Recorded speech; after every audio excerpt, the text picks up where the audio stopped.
How's it going, everybody? Welcome back to Set 6, and today we're carrying on with our Final Fantasy VII Rebirth chapter breakdown series, which means it's time for chapter 5. Also, going to try and pick up the pace with these a little bit now, get moving through them, so keep an eye out for chapter 6, hopefully in the next few days. But make sure you like the video, subscribe for future content, give it a share, because the channel's in a bit of a lull at the moment after, I took a couple of weeks off to build a new PC, so views are a bit low, so let's pick them up a bit if we can, but let's crack on with it. So, in the previous chapter, we did the whole Junon region, we went to Junon Undercity, did some side quests around Crow's Nest, and then eventually we made our way to the Upper City, took part in the parade, and all of the stuff with Rufus went down. But in the end, we found ourselves on the ferry, and we pick up on Shinra number 8, crossing between Junon and Costa del Sol.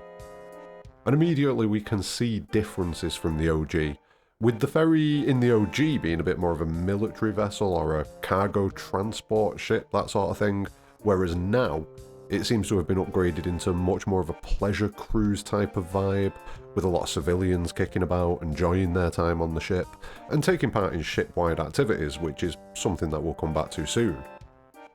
We see Andrea and Madame M on the cruise. They're getting out of Midgar and setting off on some sort of venture, it would seem, which we'll learn more about later on in the game. And we also see this pink-haired character bumping into Madame M. You know, rude. Just rude. But we'll find out more about her soon. Cloud, Barrett and Red head out onto the deck of the ship, with Red immediately being surrounded and petted vigorously by all of the children on the boat. Such a hard life that he leads, it really is. It's such a hard life. And we then cut to Aerith and Tifa, and they're in the ship's cargo hold. And this is a scene that links in with the Traces of Two Pasts novel, which was written by Kazushige Najima. It came out in about a year and a half ago, and it tells the story of Aerith and Tifa leading up to the events of Final Fantasy VII Remake. Now, Tifa's story covers everything pretty much from the Nibelheim incident up to her being in Midgar and finding Cloud. And in the novel, that happens during Chapter 2, so as we're travelling through the grasslands, it kind of happens in bits and pieces with Tifa and Aerith, Red and Barrett kind of having a conversation here and there, and that's the story. Whereas Aerith's story, which talks about her escape from Shinra and being raised by Elmira and things like that, that takes place now. And what we're seeing here is the back end of that conversation. I won't go into the stories in full because, you know, they're a separate thing, they're a completely separate thing. You can pick up the book and read them yourself.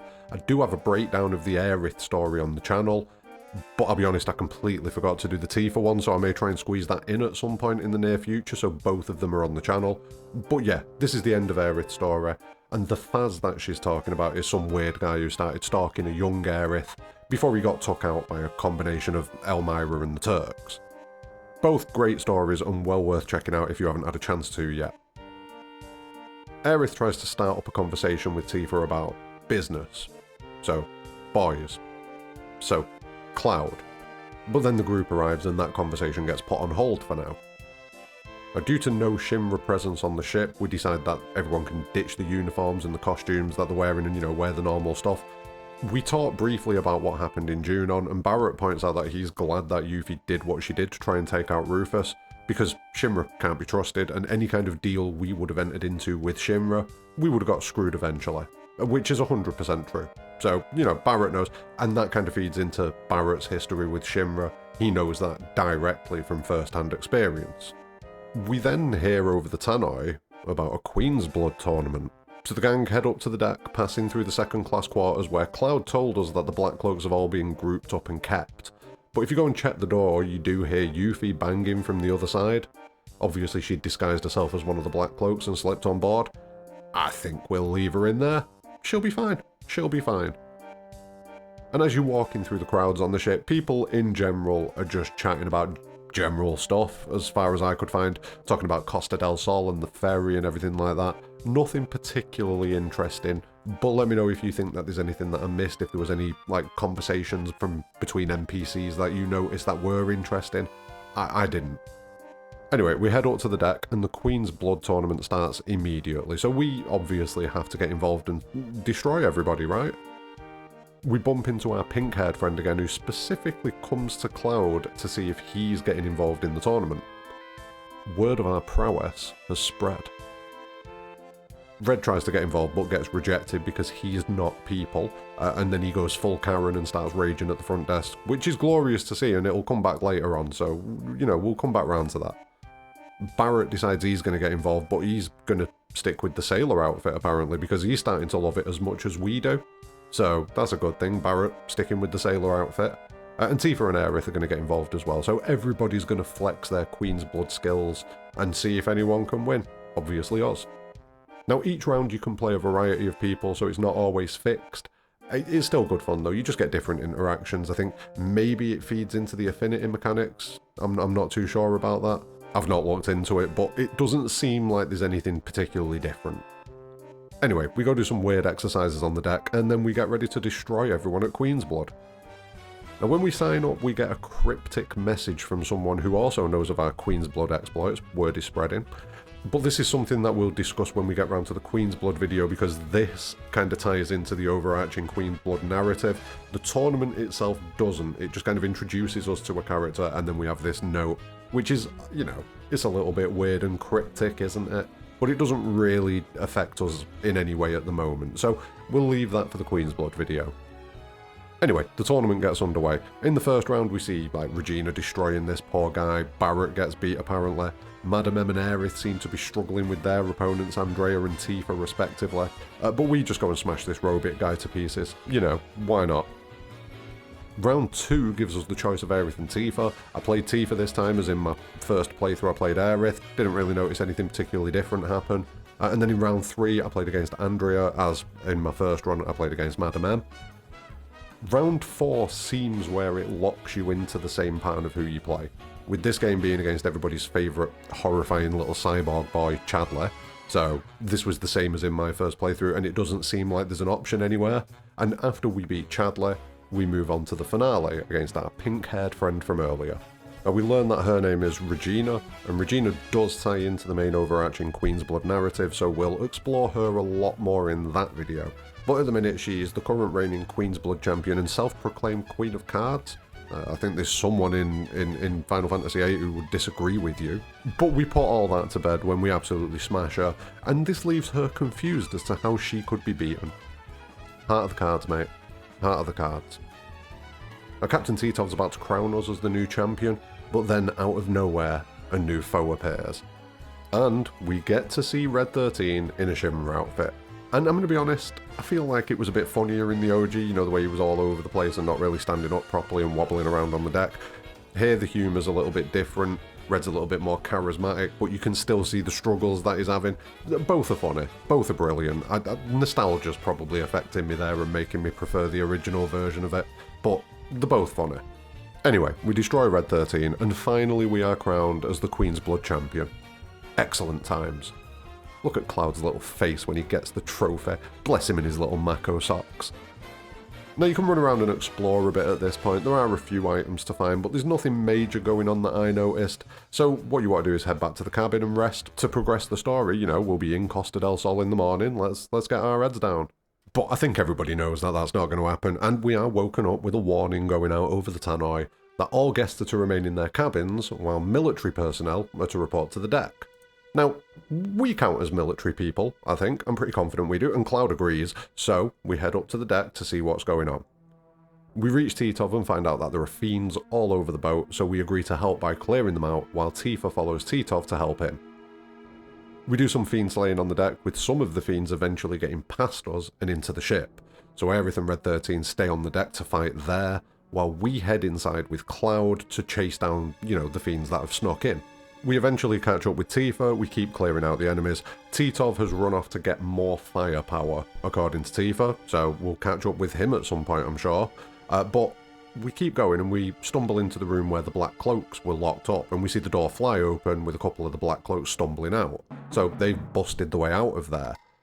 But they've only done that to be attacked by some of the enemies that we've seen, called the Experimental Vargid Polis. I think I did that right. But these creatures are created by Shinra, and they're infused with Genova to act as a biological weapon that they can deploy on the battlefield. And we see them hover down onto the Black Cloaks and seem to fuse with them in some way, acting seemingly like a parasite but also mutating both bodies into one, called a necrotic entity. You know, you think things can't really get any worse for these poor bastards, but it just always does. It always does. Don't trust Shinra, man. Barrett was right. Anyway, we defeat them and we move deeper into the ship, with Cloud pointing out that the Black Cloaks aren't being targeted by random. And for me, this is just another facet of the reunion. The creatures made of Jenova's cells are attracted to the Black Cloaks, and more specifically, the Jenova within them. And when the two combine, we get some freaky new mutation. We cut to Titov, who's reached out to Shinra about the incident and been put through to, oh god, Hojo. Ugh. He tells Hojo about the merging of the Vargid Polis and the Black Cloaks into a new entity, and Hojo gets an immediate chub about that. Like, he's so happy. Look at his little face. He's so happy. Now, Hojo analyses it all scientifically and kind of postulates about what could be going on, but then he goes the usual grim route, and he tells the captain to mark his body so that they can identify it once everyone's dead, and he'll give Titov pride of place in Hojo's lab as long as he makes sure that the experiment goes ahead. And this suggests to me that this was something that was planned all along by Shinra. Hojo knew that the Black Cloaks were all going to be on there, and he saw this as an opportunity to get more information on Jenova and how things interact with each other. So realistically, all he has to do is make sure that there is some degree of Jenova on that ship, you know, one of the parts of Jenova, which is what he does. Grim guy. We try to catch up with Barrett, defeat more necrotic entities along the way, and we find him protecting a group of Black Cloaks from these enemies, these Vargid Polis, as well as a few other, you know, enemies that we've seen before. Titov turns up with a rifle ready to take them all out, and we notice that Yuffie is one of the ones hiding in the group, so, you know, she's stuck with them, she's committed to the bit. She is a Black Cloak on this journey, and she's sticking with it. At least until Titov puts a bullet through the head of the Black Cloak that stood next to her, which makes Yuffie instantly be like, whoa, whoa, whoa, hold up, I'm not one of these guys, I'm not one of these guys. Titov finishes gunning them all down and acts sorrowful. You know, he's not particularly happy that he's had to gun them all down, but he wanted to protect everybody on the ship, so that's what he did. But as this is happening, the Black Cloaks have kind of crawled over to what looks to be a piece of Jenova on the ground, and as we were saying earlier, Hojo's clearly made sure that the material that's required is there. Now, I don't think we ever really get an answer as to how it definitively gets there. I don't think Titov was involved in it, I'm not too sure, it's possible. If I had to guess, maybe Titov was involved in it but then backed out, but it's more likely that Shinra just did what Shinra do and Titov was just left to deal with the consequences. That makes the most sense.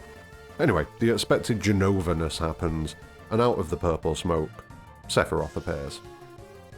Now, he talks about Jenova and her capabilities briefly, which again is different to his appearance in the OG, where in the OG he seems massively disconnected, doesn't recognise Cloud. You can tell at that point in the OG that he's very much a shell of his former self still, and he hasn't really started pulling all the pieces back together yet. Anyway, Yuffie sees far too much similarity with Nero in this moment, and she bails, leaving Cloud, Barrett and Tifa to fight off against Jenova Emergent. And it's a fun fight, but after we stomp this version of Jenova, Sephiroth appears again momentarily, and he goes back to work on this mistrust of Tifa again, telling Cloud not to let her fool him. But I also think this could be more of maybe a general message about Jenova. I don't think it's Sephiroth necessarily warning Cloud. It could be that Sephiroth's warning Cloud not to let himself be driven too far by Jenova, but I'm not sure about that because, you know, Sephiroth's intentionally pushing Cloud to go further. So it feels like it's maybe more of a meta warning for us, the player, not to let Jenova drive us too far. And obviously we know that as the game progresses, Jenova definitely drives Cloud too far. So it feels like it's a little bit of an early bit of foreshadowing for what's to come, but it's framed through the guise of trying to make Cloud not trust Tifa. I think that's what's going on at least. It's an interesting moment, 100%. And with that, the chapter wraps up as the ferry tries to return to a degree of normalcy before it arrives at Costa del Sol in the morning. So, a super chill chapter compared to the previous ones, gives us a little bit of relaxation time and a break after the drama of everything, but then at the end of it, it drags us back in with the Hojo stuff, and it gives us a little bit more of Sephiroth messing with Cloud. Other than that, not too much going on. It kind of establishes Regina, who is an important part of the Queen's Blood quests, but like I say, we'll get round to that. But overall, it's just a chapter about the fun times. It's enjoyable to relax, see some of the other characters that we've not seen so far, and just have some fun. Anyway, let me know what you're thinking about the chapter in the comments below. Did I miss anything? Was there anything that you feel that I should have focused on a bit more? Or are we just smashing it, as per usual? Let me know what you're thinking in the comments below. Don't forget, like the video, subscribe for future content, give it a share if you can. But more importantly than anything, have a great day.